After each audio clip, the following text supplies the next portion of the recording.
Y bueno, yo también quería presentarme un poquito, porque bueno, yo voy a ser la persona que va a entrevistar a todo el mundo, ¿no? Y sin daros mucho la turra, pues contaros mínimamente quién soy, de una manera muy superficial, porque digo, ¿de qué hablo de mí? No voy a contaros aquí una cosa muy profunda, ¿no?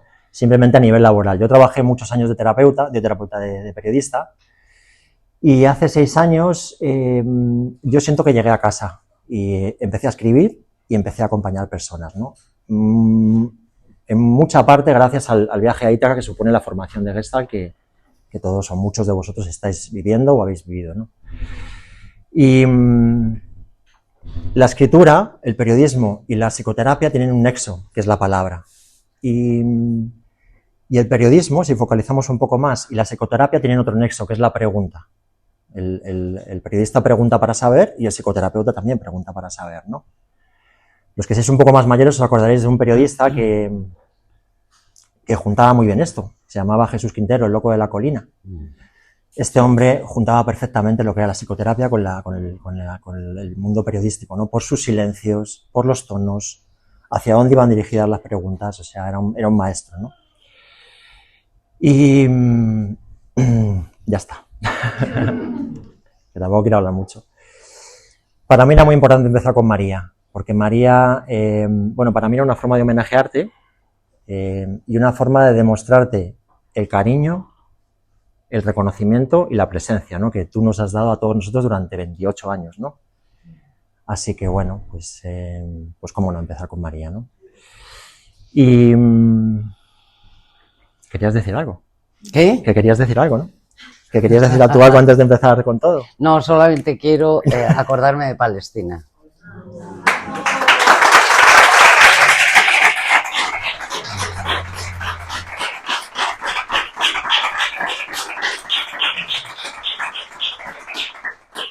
Porque, bueno, parece que estoy, no sé si sabéis lo de los septenios de la antroposofía, pero debo estar en el septenio paralelo a cuando yo era activista de joven y ahora estoy de activista otra vez, que me está recordando mucho a toda la pelea de la guerra del Vietnam. ¿Vale? Entonces, bueno, por eso, ¿vale? ¿Y qué más? Pues vamos a hacerlo un poco cronológicamente por la vida de María, pero la primera pregunta no es muy cronológica, es de lo que te está pasando ahora, ¿no? Y es casi obvia, ¿no? ¿Cómo está siendo para ti el tema de ir abandonando el duelo, digamos, de Equipo Centro, ¿no? De tu hijo de 28 años, ¿no? ¿Cómo está siendo para ti irte retirando de tu lugar? Pues, bueno, esto es una de las cosas, ¿no? De la vieja gloria, ¿no? Vieja y gloria, pero en realidad soy una mujer cualquiera, como dice Clara en su espectáculo maravilloso. Soy una mujer corriente y bueno, voy a contar aquí un poco mi vida, sobre todo de las circunstancias sociales y culturales que me han tocado vivir, ¿no? Entonces, bueno, pues pues quizá esta es la contestación, ¿no? Que estoy como volviendo a algo más social, ¿sabes? Que es como empecé, ¿eh? En lo social, luego me metí más en lo individual, vamos a decir, y ahora es como volver otra vez a estar más en lo, bueno, individual relativamente, pero bueno, en la terapia individual, ¿no? Pero eso, volver un poco más a lo social, bueno, y a actividades mías. No ha sido fácil porque, claro, la gente que se jubila de un día para otro se va y ya no está en contacto. Yo, sin embargo, ha sido muy progresivo, la verdad que muy progresivo. Y entonces he estado mucho en contacto en también cómo iba funcionando el centro sin estar yo, ¿no? Y bueno, pues no ha sido del todo fácil, por una parte, y por otra parte ha sido mucho más fácil no hacer un corte radical, ¿no? O sea que por ahí. Vamos a irnos en el tiempo, 70 años atrás. Joder. Claro. 73. 73. Exactamente, hablar un poco de Alexander Lowen, el terapeuta bioenergético, decía en El narcisismo, en su libro, una expresión que a mí me dejó flipado. Dice, no conozco a nadie que haya tenido una infancia feliz, que fue una imagen que a mí me conmovió mucho, ¿no? 9 hermanos, Madrid, al lado del Retiro. Hermanas y un chico solo. Esto es, 8 hermanas y un hombre, ¿no? Que casi la atención se va hacia el hombre, ¿no? Pero bueno, vamos primero contigo, ¿no? ¿Cómo fue tu infancia, más o menos? Da brevedad. Pues mi infancia fue sobre todo la sensación de ser casi un número. ¿Qué número eras? La 7ª. Entre mi hermano y mi hermana la revolera, ¿sabes? Entonces yo estaba un poco, la imagen que siempre se me ha venido a la cabeza con mi infancia era todos mis hermanos aquí y yo aquí detrás, ¿sabes? O sea, como un paso atrás. La constelación casi con muñequitos, tú retirada, ¿no? Yo un pasito atrás, o sea, detrás. Pero bueno, tampoco es que la recuerde como horrible. Ya. Hombre, con mi padre tenía mucho carácter y entonces yo le tenía miedo a veces, porque era muy imprevisible. Pero bueno, no la recuerdo como una cosa tremenda, ¿no? ¿Sabes? O sea, no... Bueno, también era divertido con tanta gente, ¿no? ¿Por qué un paso atrás? Pues porque el importante era mi hermano y la que montaba los líos era la que me seguía. O sea, que tú estabas en medio, claro. Claro, yo estaba en medio. El deseado llegó el 8º, ¿no? El 6º. El 6º, o sea, el hombre, el deseado, porque dices tú, el tal, 6º. Llega el 6º, ¿no? Ah, qué bueno. El 6º. Y la relación con tu padre, un padre que vivió 103 años, escribió un libro cuando tenía 100 años. Escribió varios libros. Pero uno cuando... Uno escribió... Bueno, él se casó muy tarde, se casó a los 40 años, muy tarde para entonces. Y heredó y entonces se dio la vuelta al mundo, escribió un libro sobre la vuelta al mundo que había hecho. Y luego siguió mis primeros 100 años de vida, escribió al final. Mis primeros 100 años de vida. Sí. O sea, una fuerza de la naturaleza, ¿no? Totalmente. Salvaje para lo bueno y para lo malo, ¿no? Salvaje para lo bueno y para lo malo. ¿Y cómo te marcó este tipo de padre, ¿no? ¿Te ha marcado luego en la relación con los hombres posteriormente? Pues...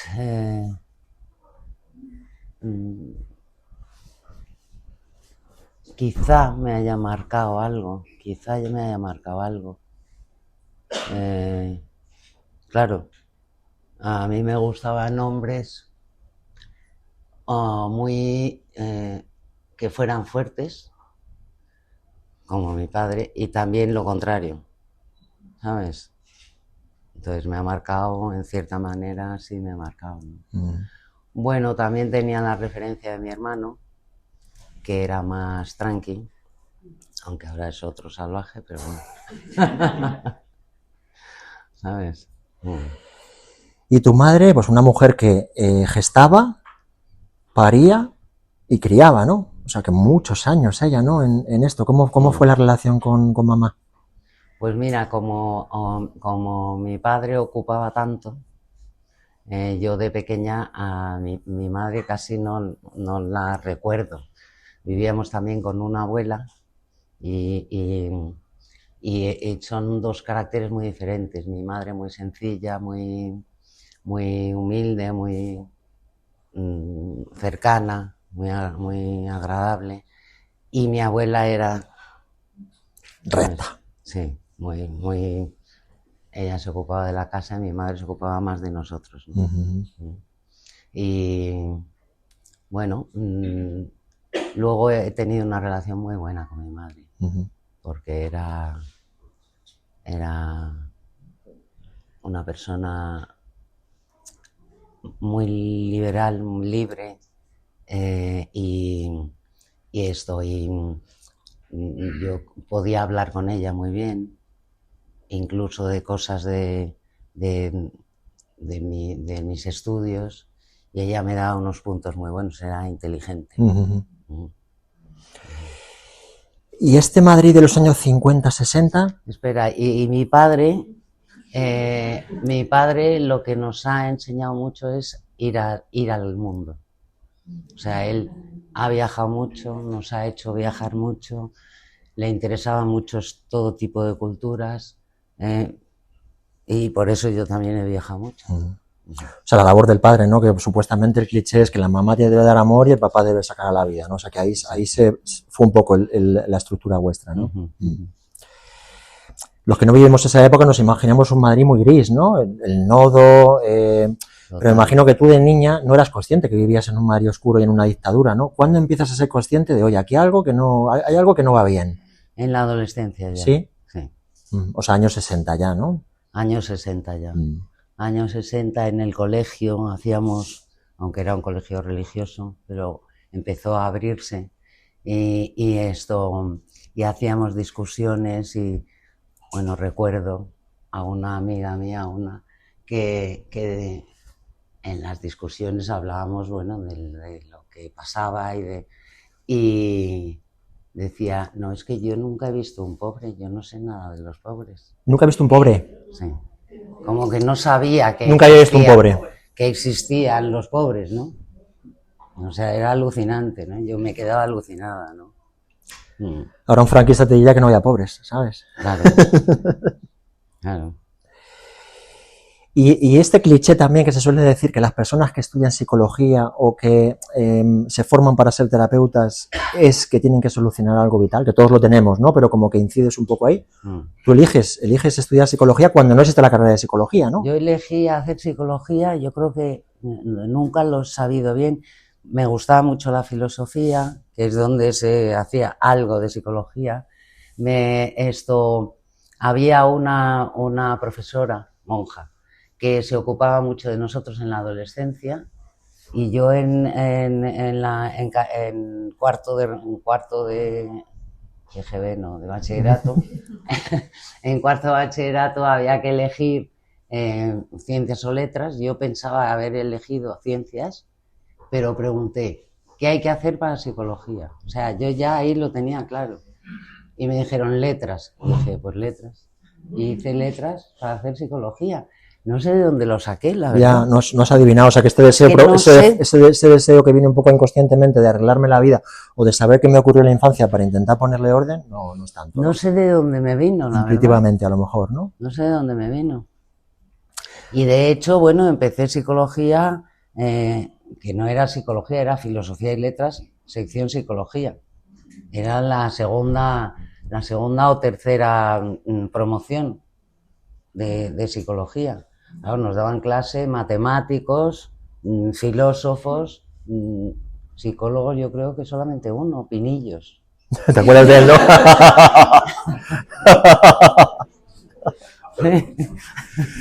Sí. Hombre, antropología, que me encantó, antropología era lo que más me gustaba. Luego psicología social, mucho, evolutiva.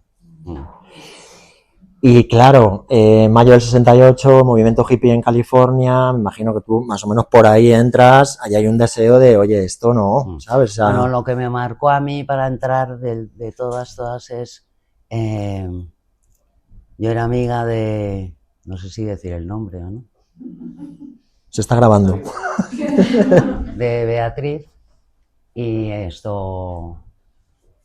mataron a su hermano, a Enrique Ruano. Ah, vale, ¿sabes? Cuando, sí. Y estaba yo en la casa, o sea, le habían cogido y estaba en la Dirección General de Seguridad, lo que es hoy Ayuso. Y entonces estaba yo en la casa y de repente llaman al padre. Bueno, si esto ha salido en los abogados o no sé qué líos. Sí. Llaman al padre y le dicen, su hijo se ha suicidado. Tirándose por las escaleras, ¿no? Y no, por una ventana. Ah, por una ventana. Y le pregunta el padre, ¿y dónde está? Dice, búsquelo. Y es que se me ha quedado grabadísimo eso, ¿no? Y eso fue en el 69. Y eso marca tu Y yo empecé la universidad entonces. Y eso marca tu activismo posterior, me imagino, Claro. ¿no? Que es algo tan traumático que dices, hostia, mi vida... Ya venía yo, ¿sabes? Y con esto de mi padre y mi hermano y tal, ya estaba yo mucho con lo del feminismo y no sé qué, pero ahí, claro, ahí fue clarísimo, ¿no? Claro, ante la injusticia, ¿no? Y luego además que en los años 70, pues en la universidad, pues como ahora, en 73 no entramos en clase. Estábamos de huelga todo el tiempo, la huelga de medicina, la huelga de no sé qué, todo el tiempo. Todo el tiempo corriendo delante de los caballos. Reclamando libertad, ¿no? Y democracia, reclamando libertad y democracia, ¿no? Claro. Y cuando terminas... bueno, me imagino que la facultad para ti fue también juntarte con gente que pensaba como tú, o sea, que un momento de mucha luminosidad, imagino, ¿no? Y de mucho aprendizaje y de conocer gente. Fundamental. Y luego te vas a hacer la revolución agraria.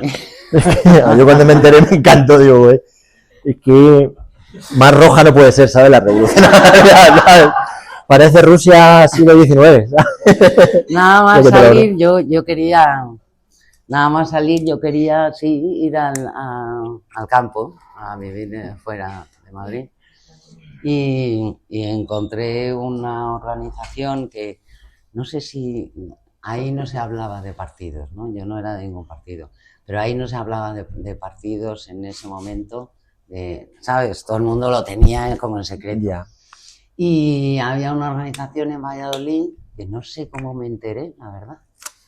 Y que hacían educación, o sea, formación profesional de primer grado agraria, que era para los chavales que se quedaban en el pueblo, eran minifundios, sobre todo por el norte.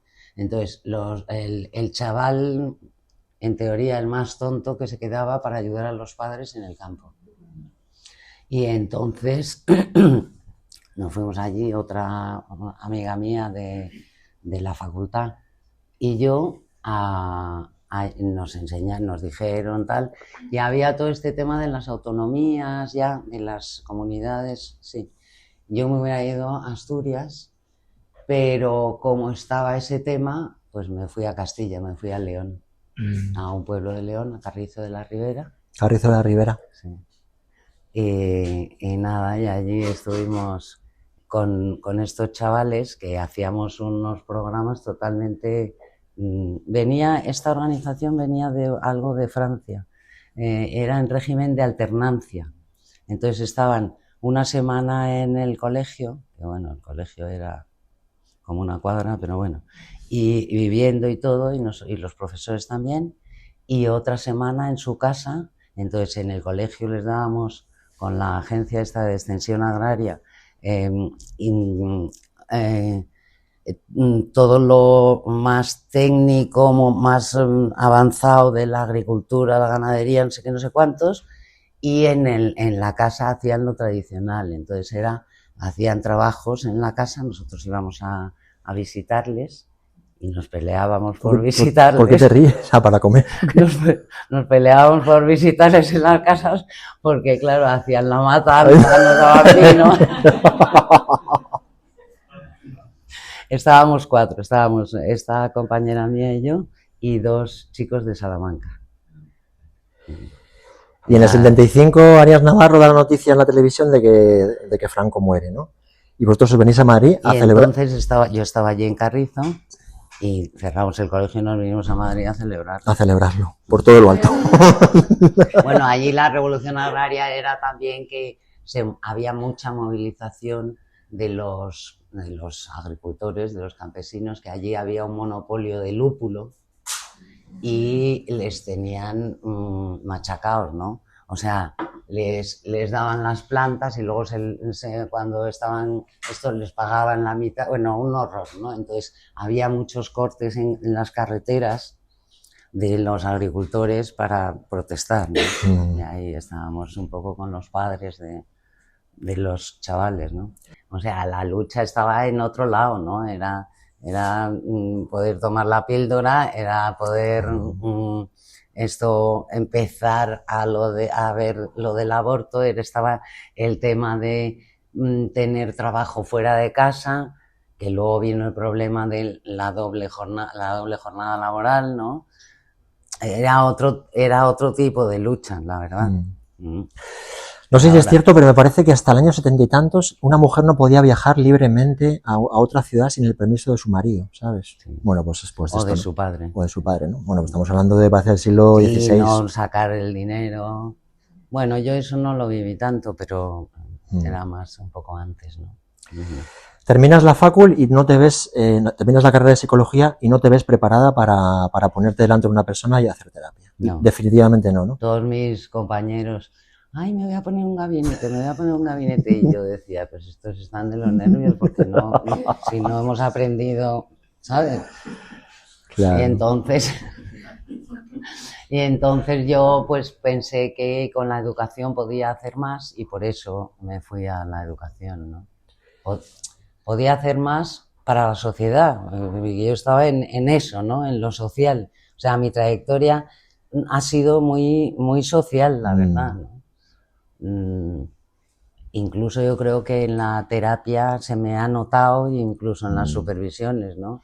O sea, a mí me importa el tema de la cultura, la antropología, que me influye, lo social y la evolutiva también, ¿no? Que luego, cuando hice terapia familiar, pues claro, en la evolutiva le dan mucha importancia al ciclo vital. En qué momento de la vida estás, tiene que ver cómo vas a hacer terapia o no, ¿no? Pero metes un corte en tu vida y haces el camino contrario de las suecas de las películas de José Luis López Vázquez y tal, y te vas a Estocolmo. Lo de Suecia fue antes del Pozo del Tío Raimundo. Pero te vas a Suecia un año. Después de Carrizo, a Suecia. Me hago un viaje a África y luego me voy a Suecia.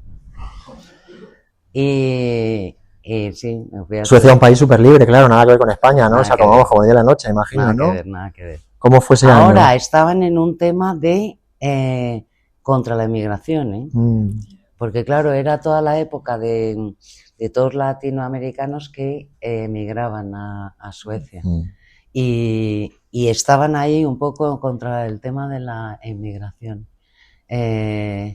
Bueno, estuve a gusto allí, aunque a la vuelta de Estocolmo yo llegué a Hamburgo y de repente en la estación de Hamburgo yo estaba alucinando porque la gente me miraba. Digo, no puede ser, o sea, te quiero decir que había tanta individualidad en Estocolmo que tanto, ¿sabes? Que yo llegué a Hamburgo, que tampoco es que sea de España, ¿no? Y alucinaba porque me miraban. O sea, existía, ¿no? Claro, perdiste la invisibilidad, ¿no? Qué fuerte, ¿no? Un año duro, imagino también, ¿no? Porque un clima frío, no hablas sueco, el carácter sueco del norte, ¿no? Como que imagino que también para ti sería un año de mucho crecimiento, hombre, ¿no? Conocí a más gente de fuera también. Y conocía a más gente de fuera y bueno, lo peor para mí no era el frío, no fue el frío porque está muy bien acondicionado todos los sitios, sino la noche. O sea, yo no me quedé otro año por la noche sueca, ¿no? Es como meterte otra vez en 4 horas de luz o 3, me daba mucho rollo. Y luego, claro, tú tienes una conexión con el pueblo gitano, ¿no? Sí, fuerte. Y estuviste 10 años trabajando en el Pozo del Tío Raimundo, que eso daría para que estuviésemos hablando hasta mañana, hasta que se hiciese de noche y de día, probablemente, ¿no? Bueno, con el pueblo gitano es que lo primero fue que cuando estaba en la universidad decía 3 meses de verano. Soy de las primeras voluntarias por mi cuenta. estos 3 meses de verano hay algo que hacer, tal cual. Y entonces, pues una maestra de Almería nos dijo que había en un pueblo un poblado gitano que necesitaría que fuéramos a atenderles, a darles clases o no sé qué, y me fui. Y estuvimos ahí, éramos una panda también. Y nada, estuvimos allí con los chavalillos y tal, en el cerro de Pechina. Sí, pero ¿qué tienen los gitanos? Y luego ya, espera ahora. De ansias, ¿no? Y luego ya cuando llegué aquí resulta que la Asociación de Desarrollo Gitano necesitaba gente para hacer un curso de alfabetización de adultos gitanos. Pues los gitanos me han dado mucho, ¿no? Me han dado mucho ¿De qué? De su expresividad, de su espontaneidad, de su alegría, de su soltura, ¿sabes? Yo creo que me han dado mucho los gitanos. Y en el Colegio del Pozo también había, la mayoría eran gitanos. El Colegio del Pozo era esto de la fundación esta de Llanos, del padre Llanos. Y bueno, pues había un colegio público al lado, pero todos los gitanos se venían a nuestro colegio, ¿no? Y bueno, pues allí divertido. Divertido, ¿eh? Eso es como el resumen, ¿no? O sea, que fuiste una de las primeras mujeres... Bueno, los gitanos decían, había gente... ¿Cómo te llamaban? ¿No te pusieron ningún nombre? No, María. María. Bueno, los de Almería me decían, la María, muy llana, muy llana. Muy llana, ¿no? Parece gitana, ¿no? Y los del Pozo, pues esto... pues claro, a lo mejor le pinchaban una rueda a alguien, tal. No, a la María, al coche de la María no lo toqué. Luego nos he encontrado alguna vez, no solo gitanos, sino de gente del Pozo, chavales del Pozo, pues de repente por la calle, una noche, un barrendero, ¡ay María, cuánto me acuerdo de ti! O llevando a esto de coches, cosas. María, pues, con lo bien que nos has tratado tú, ahora ya me he dado cuenta que no sé qué, que no sé Claro, cuánto, como el agradecimiento de igual lo que estamos hablando de enfermedades mentales, lo mismo, el gitano toda la vida en esa cosa, tú llegas, te tapen a la gente y la gente lo agradece, ¿no? Algo así, ¿no? No, y ¿sabes qué pasa? Que en educación yo creo que el resultado no se nota tan fácilmente, ¿sabes? Y esto da mucho gusto porque es después de años, sientes que hay uno de los de allí del Pozo que era que era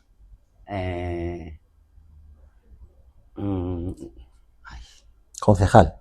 no. ¿Seguimos? Modelo. Era modelo. Casi acierto, ¿eh? Era modelo.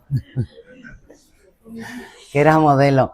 Y sin embargo, en la terapia, yo creo que los resultados se ven más a corto cerca, plazo, ¿no? Más a corto plazo, ¿sabes?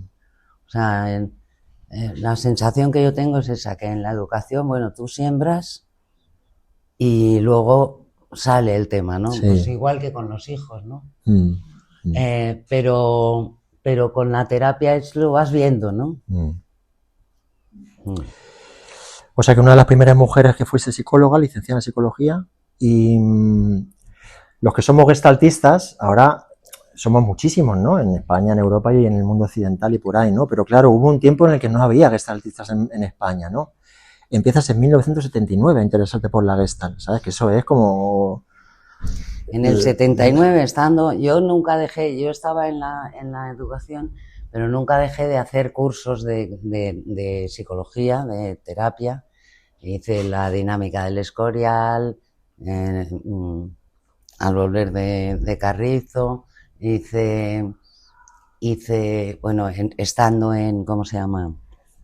En El Pozo, en el 79, la psicóloga del colegio, Meli Conde, me dio una propaganda de lo de Gestalt, y entonces hice una formación teórico-práctica de no sé si eran 6 meses o algo así, de Ángeles Martín, que hacía una formación teórica, y uno de los ejercicios de allí siempre me acuerdo y siempre lo intento hacer, que sí, es el de masculino-femenino, de los dos paisajes, no lo de dentro, sino los paisajes.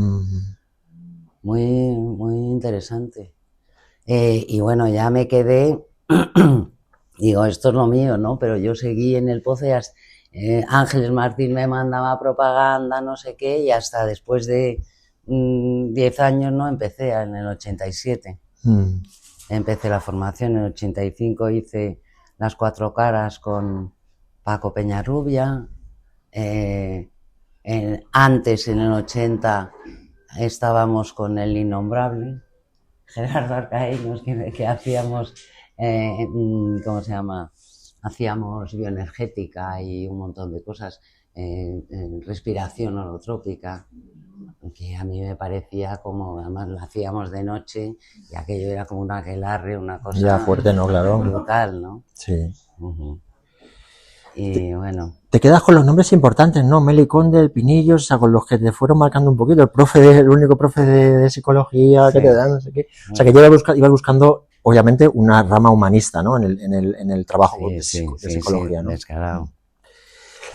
Luego también, los que nos interesa la Gestalt y en Enagrama, hay un lugar que es como mítico, de cuando llegó Claudia Naranjo, que es Bavia, ¿no? El lugar en el que se reunían, cuando llegó Claudia Naranjo, los SAT, que eran de un mes, la casa de Ignacio Martín Pollo, y tú también estuviste ahí, ¿no? Que es como un lugar mítico, ¿no? Estuviste 17 días, me contaste, ¿no? Bueno, yo hice la formación del 87 al 89, ahí ya empecé a trabajar, y en el 90 fui al SAT. Fui al SAT. En el 90 fui a las primeras jornadas de Nerja, de la asociación, y luego estuve, y ahí me puse de bibliotecaria de la asociación, del centro de documentación, y estuve 6 años, y luego fui al SAT en el 90 y bueno, estuve yendo al SAT un montón de tiempo, ¿no? Estuve los 3 años que hacía Claudio, y luego iba a los paralelos que hacían, ¿no? De Movimiento Auténtico, de cuando vino Jodorowsky, todo eso. ¿Cuál era el ambiente? Porque erais más o menos nuevos, estabais como creando algo, realmente. Claudia venía de Salem, él trajo un poco, luego vino... Bueno, el primer SAT fue el año anterior al mío, los años anteriores, fue que era un mes. Y yo estuve en el segundo, que en el segundo eran 17 días. Y eran, bueno, pues sí, 17 días de no parar de currar. Y me imagino que te deja un pozo, si los SAT ahora son de 10 días y te deja iluminado o lo que te deje por una gran temporada, pues 17 días y encima la gente muy dispuesta a trabajar, imagino, ¿no? O sea, que los que estabais ahí era como, hostia, que esto a mí me interesa mucho, ¿no? O sea, que me imagino que lo que se vería allí, tela marinera, ¿no? Pues sí, sobre todo a la vuelta la gente decía... ¿Pero de dónde vienes? ¿Qué te han hecho? ¿Qué te pasa en los ojos, no? ¿Qué te pasa? No daban crédito, ¿no? Otra figura mítica de la Gestalt es, se me olvida el nombre a mí ahora, Memo, ¿cómo se llamaba? Sí, Memo. Guillermo Borja, ¿no? Por su muerte, por cómo era él, por lo carismático, por lo salvaje, lo mexicano, ¿no? Me contaste una cosa que me encantó, ¿no? Que no trabajaste con él en Bavia, pero que un día hiciste un trabajo con él, que había como 40 personas, y él se fue acercando con esta cosa salvaje de los mexicanos y le fue diciendo, según me contaste, a cada uno lo que tenía que decirle, ¿no? Sí, sin hablar ni nada, ¿no? Sí. ¿Cómo era? ¿Cómo era Guillermo Borja? Pues era... Espera un segundo. ¿Como tu padre un poco? ¿Se asemeja un pelín lo que estás contando de tu padre y lo de Pues Guillermo? puede ser. Puede ser, puede ser. Puede ser porque yo le vi desde luego con una ternura y una sensibilidad tremenda. Si le preguntas a otra persona, te dice que era una bestia parda, ¿sabes? A mí me trató muy bien. Hay gente que echa pestes, ¿no? Porque se iba a saco, ¿no? Yo, la verdad que le vi bastante suave, para Sí, ¿no? mí, ¿eh? Fíjate. Me encanta eso, ¿eh? Suave para mí. O sea, Para tú te mí. daba más power todavía, ¿no? Para mí. Bueno, pues un poco como Jodorowsky, ¿no? Sí, estos caracteres, ¿no? Un poco como Jodorowsky. Yo a Jodorowsky, que estuve una semana con él en Bavia, pues me pareció que estaba suavísimo. Fíjate, tú lo sentías así, que igual a otro le pareció el copón, ¿no? No, pero es que yo creo que se había suavizado mucho. Se había ido suavizando, ¿no? También muy relacionado con México, que México es un país relacionado con el 8 del enneagrama, ¿no? Tu padre probablemente, Guillermo Borja también se dice, que nosotros nuestra forma de sentir europea nos cuesta mucho entender a la gente que trabaja en México porque son absolutamente salvajes, ¿sabes? Entonces, claro, es como, este tío, ¿por qué es tan cruel, no? No sé quién me contaba, creo que fue Tony Aguilar en un SAT que nos contó que Guillermo Borja en los SAT de allí hacía osteoterapia. Ponía 10 personas en un lado, 10 personas en otro y decía, venga, bofetón. Bofetón de un lado, bofetón de otro. Claro, bueno, pues, una vez estas cosas, ¿no? Tan heavy, ¿no? Una vez en formación, esto nos tocaba Guillermo Borja y no se presentaba y luego ya, cuando vino, se había quedado comiendo con unos pocos y a Santiago Sánchez le dio un bofetón, así de claro, ¿no? Heavy, ¿no? Le había dado un bofetón y nosotros ahí esperando toda la mañana. Vosotras no le habéis dado ningún bofetón a nadie, ¿no? Se pasaba un pelín, está claro. No, que os decía que vosotras no le habéis dado ningún bofetón a nadie. Se mucho en el otro plano sexual. Sexual. Ahora hablamos Pero de es eso. que sí. Y empiezas a supervisar con Paco Peñarrubia y ahí coincides con una mujer que también ha sido importante en tu vida. No, empecé con Paco Peñarrubia, con Pedro de Caso y con Santiago, creo, y con alguien más. Y luego me pasé a otro grupo donde estaban aquí Olga. A esa mujer me refiero. Claro. Olga y otros 3 más que estaban organizando montar algo para formación y te vi. Y entonces dije a Olga, y te lo dije a ti. Te lo dije a ti porque era de la que me fiaba.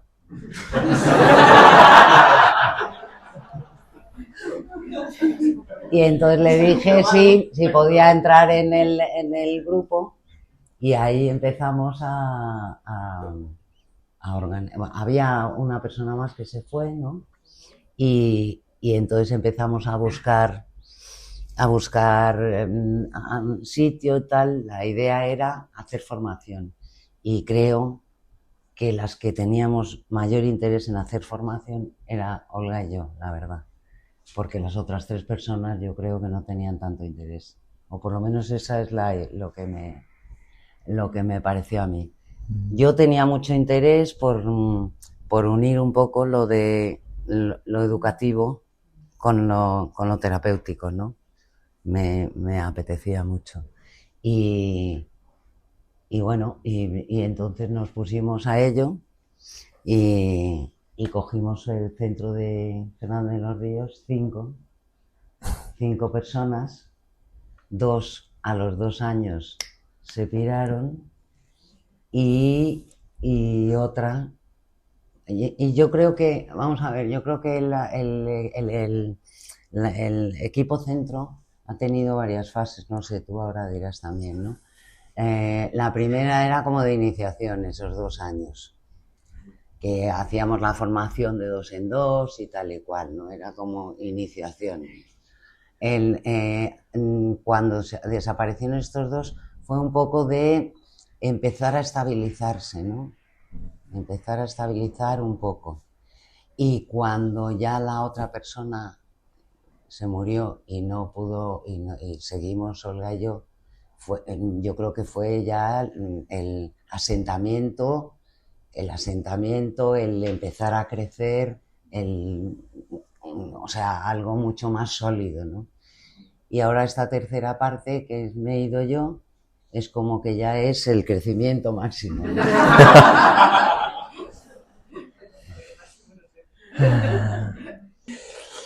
¿Y qué es lo que os ha mantenido juntas, ¿no? 28 años, ¿no? Es mucho tiempo.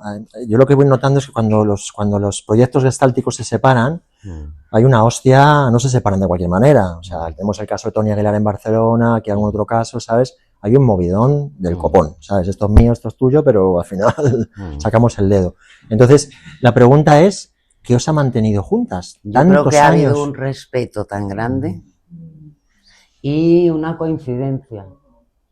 Para mí es respeto y que coincidíamos mucho. Tú también venías de cosas sociales, ¿no? Y respeto y coincidencia, yo creo. No sé. Os ha unido un poco vuestra pasión, ¿no? Y el camino. Pedro de Caso, alguien muy importante para ti. Yo me acuerdo que cuando murió Pedro me dijiste una cosa que la recuerdo. Me dijiste, lo que me alegra de este último tiempo de Pedro es que el último año, bueno, Pedro de Caso imagino que lo conocéis la mayoría, gestaltista, fue formado en la escuela, ¿no? Alguien muy, muy querido, ¿no? Cuando falleció yo me di cuenta, ¿no? Lo querido que era, ¿no? Porque la verdad que esto que todo el mundo, bueno, España siempre se habla bien de la gente que muere, ¿no? Pero en el caso de Pedro parecía real, ¿no? Y me dijiste que te quedabas tranquila porque el último año se había dado cuenta de muchas cosas. Sí. Que dije, joder, María, ¿no? Como que tú lo ves como que hay que estar todo el rato trabajando, ¿no? Todo el rato dándose cuenta de cada uno, ¿no? Y trabajaste con él como terapeuta 15 años, que 15 también años. Otro matrimonio, ¿sabes? La ecoterapia, que es un lugar también muy delicado, ¿no? Cuéntanos un poco cómo fue. Pues es que con Pedro de Caso, luego yo le conocí en los 80 con lo de la bioenergética y todo esto.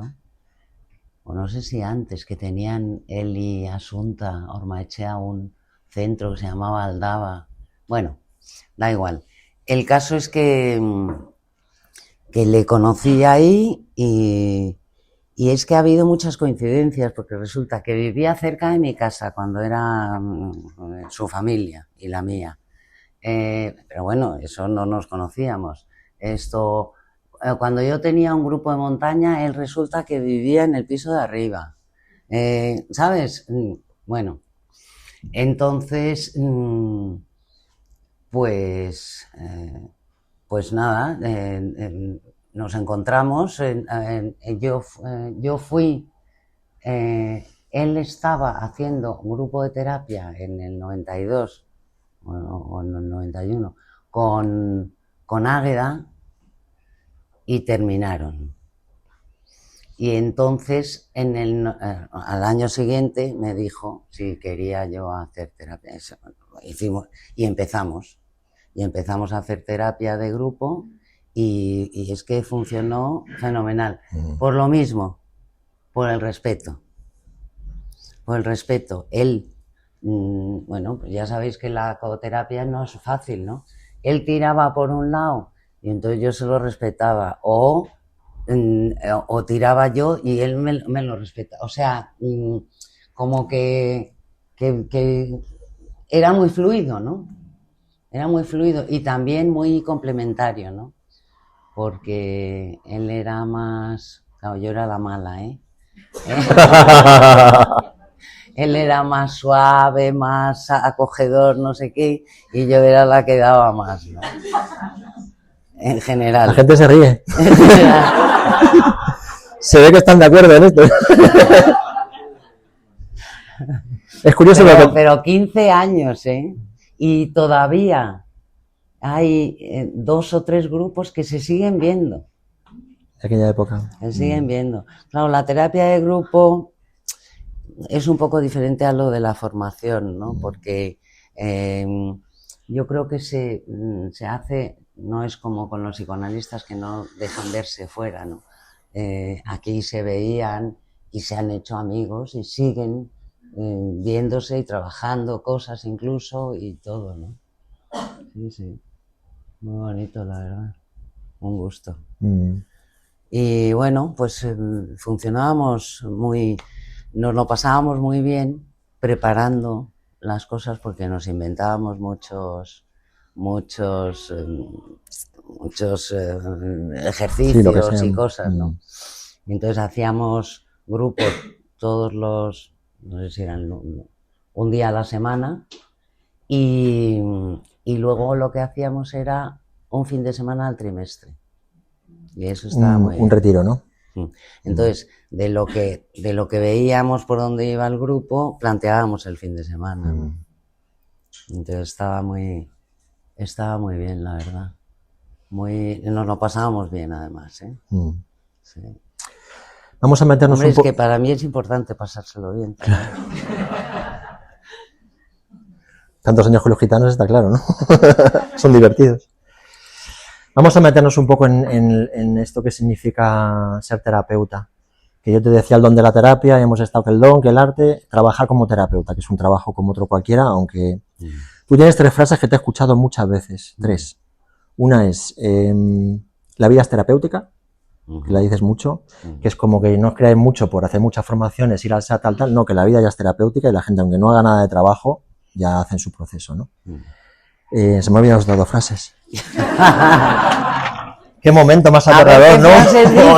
A ver qué frases dices porque... Son muy cachondas las frases. Esta es más seria, pero luego la otra es, tú me has dicho alguna vez, yo soy muy cotilla, tú y los terapeutas tenemos que ser cotillas.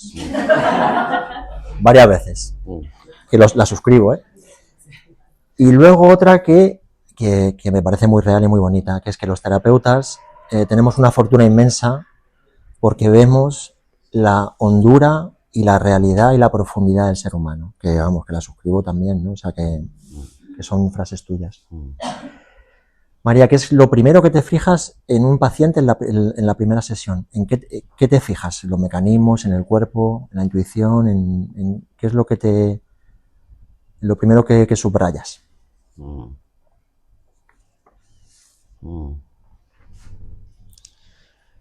Pues, hombre, en el gesto, seguramente. ¿Qué es eso el gesto?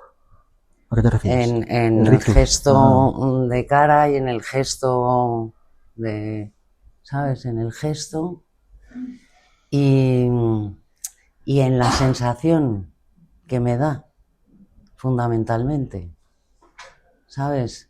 En lo que me llega de sensación y en el momento evolutivo, el ciclo vital. Sí. Esto es la intuición, ¿no? Me parece, ¿no? Como que ves algo y dices, yo me da esta intuición y el trabajo tiene que ir por ahí, ¿no? Esta cosa tan gestaltista de escuchar las intuiciones que uno va teniendo, ¿no? Te voy a decir una frase, ¿vale? A ver qué te parece. El buen terapeuta, que es un concepto un poco así raro y difuso, pero bueno, el buen terapeuta sería un terapeuta que hablase poco y que siempre hiciese preguntas. ¿Qué te parece? ¿Te parece muy loco? ¿Te parece real? Que hablase poco me parece bien y que siempre hiciese preguntas, no siempre. Pero creo que sí, hay que preguntar también. Vale. ¿Sabes? Sobre todo en las primeras sesiones, para hacerte un cuadro. Pero vamos, lo más importante yo creo que es, yo siempre lo digo, es el tema de la presencia. ¿Y la presencia qué es la presencia? Porque es muy difícil, ¿no? La presencia yo creo que es el apoyarte en ti, ¿no? Apoyarte en ti. Y desde ahí también hablo mucho de sintonizar, ponerte en la sintonía del paciente. Y creo que sintonizar es también esto, hacer un campo donde estéis los dos, en lo que dice Buber de yo-tú. El sintonizar no es no es irte de ti y estar en el paciente, sino es coger una sintonía de radio, pero sobre todo lo que hace ese sintonizar es estar en ese mismo campo, como si dijéramos. ¿Sabes? No sé si es un poquito... Esto de la pregunta, ¿por qué lo digo? ¿No? Bueno, María y yo supervisaba con ella unos años y hablábamos mucho del consejo, ¿no? El aconsejador, el tal cual, el guía, el curioso. Lo digo por que sea tan fino el terapeuta como que a través de las preguntas, de solo preguntar, fuese capaz de llevar al paciente al lugar que él considera que tiene que llevar. Me refiero a eso, ¿sabes? Es un poco lo que te sugería, ¿sabes? Claro. Espera un segundo, María. El consejo, y cada vez me voy dando cuenta, hablando de patriarcado, ¿sabes? Es una cosa muy delicada, ¿sabes? Que hay que tener mucho cuidado, porque además la voz del terapeuta es la voz de Dios a veces para el paciente. Entonces hay que ser muy hiper fino, ¿no? ¿No te parece? Sí, sí. Menos mal que me ha dado la razón, ¿sabes? Sí, pero no es preguntar por preguntar. Ya. Es a veces la gente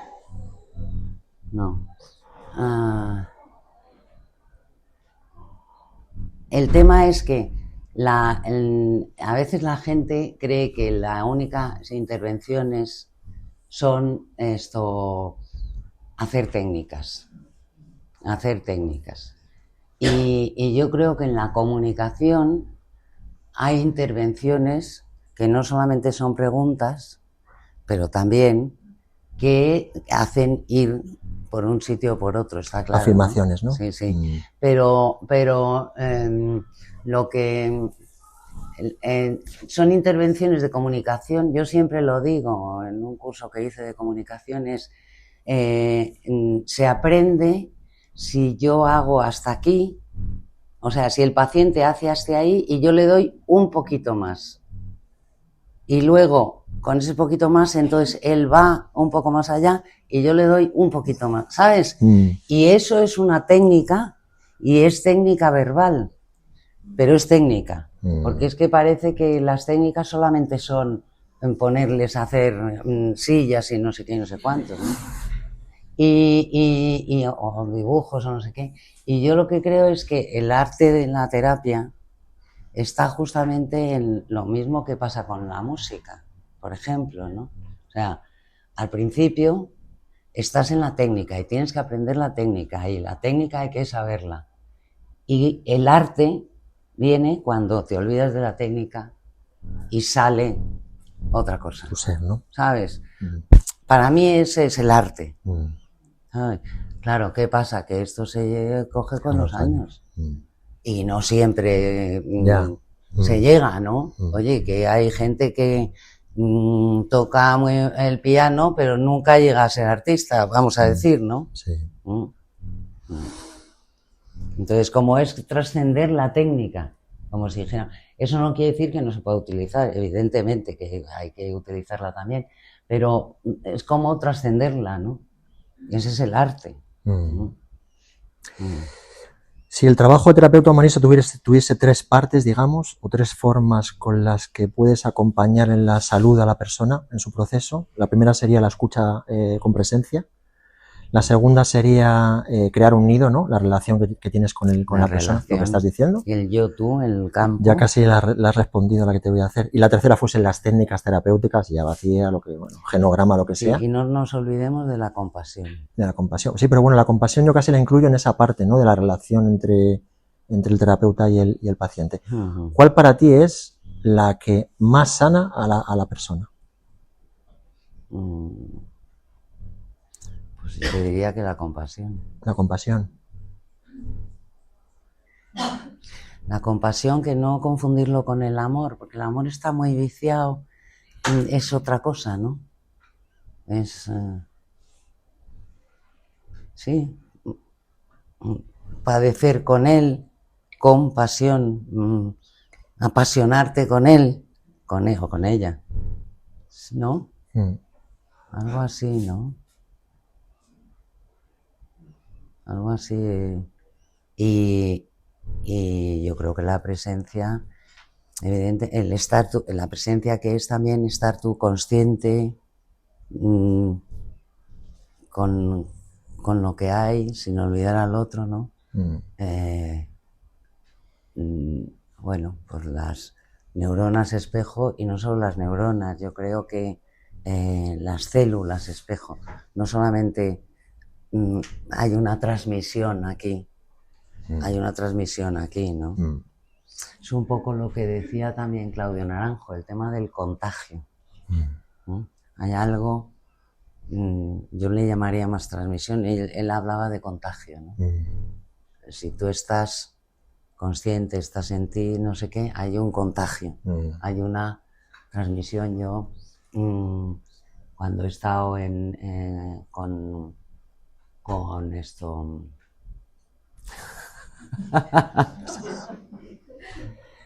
Nadie te va a juzgar. Maestros, maestros budistas y tal.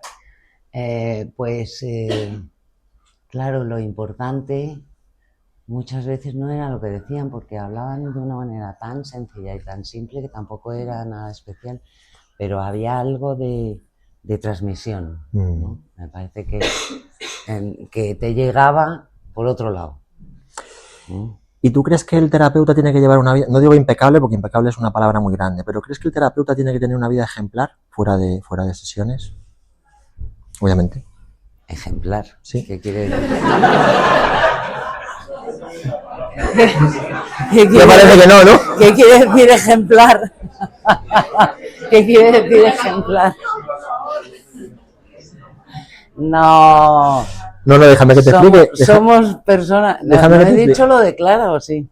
Somos personas corrientes. Ya. Bueno, pero somos escucha. Mujeres cualquiera, como decía Clara en su... Uno puede ser una persona súper normal y súper corriente y tener una vida ejemplar, ¿sabes? No hablar mal de otras personas, tener una vida empática, honrar las relaciones que tiene. A eso me refiero, no que estés rezando tal, me refiero a eso. Pero es que, ¿sabes qué pasa? Que entonces no podríamos ser terapeuta nadie. Ya.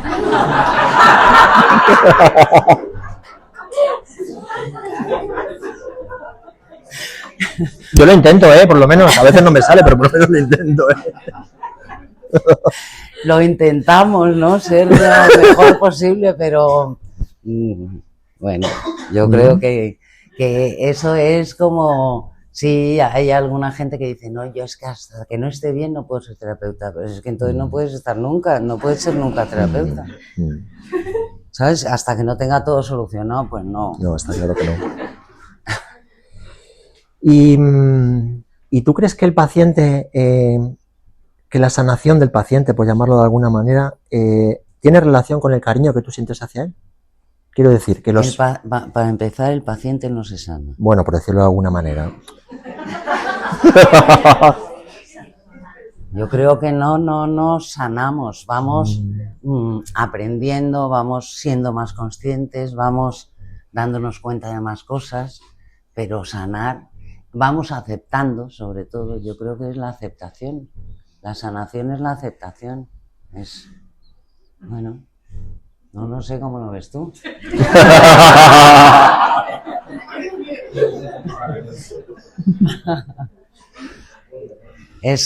Fundamentalmente es aceptar e intentar ir trabajándolo, pero... Ya, sí que la sanación es una palabra muy grande a lo mejor también, ¿no? Claro. O estamos todos sanos como estamos, ¿sabes? O... Claro, hablar de que estamos todos neuróticos también es un poquito feo, ¿no?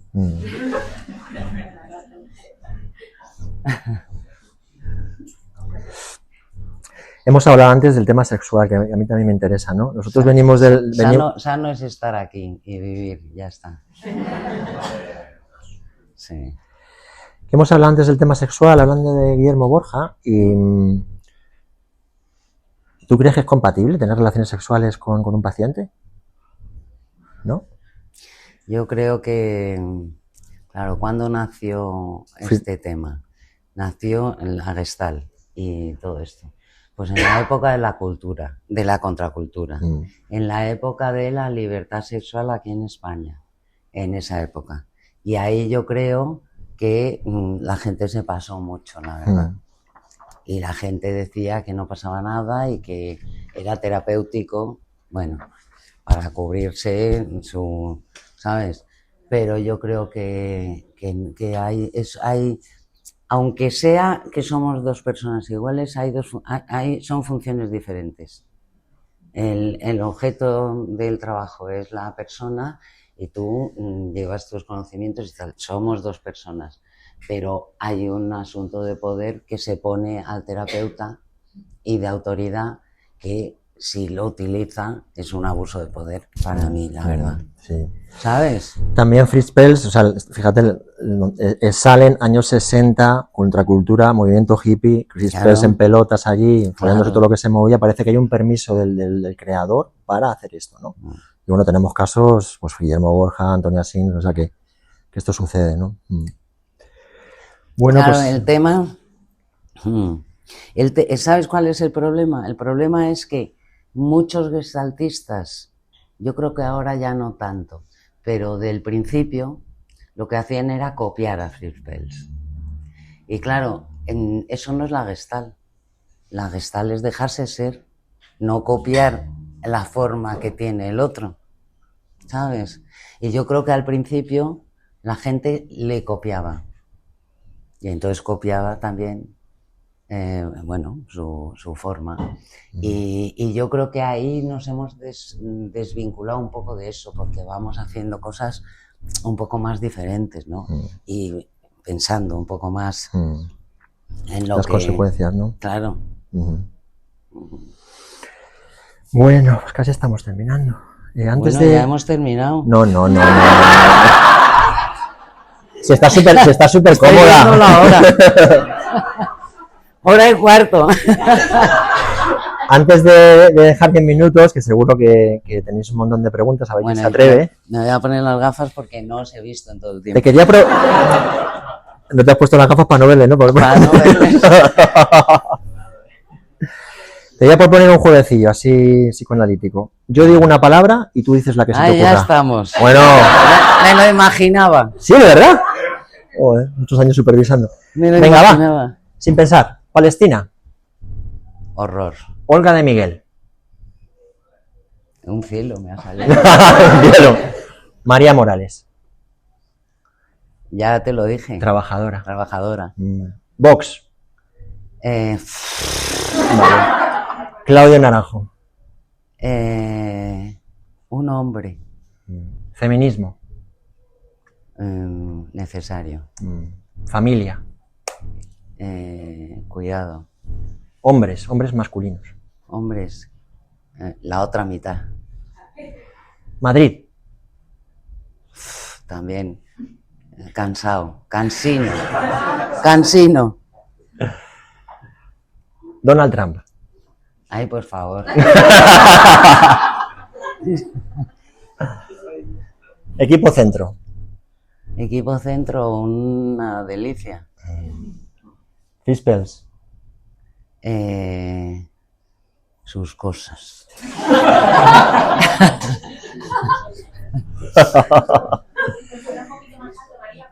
No es. Sus cosas. Sus cositas. El tabaco. Hay un vicio. Venga, vamos a fumar. Olga, María Morales. Pues imprescindible.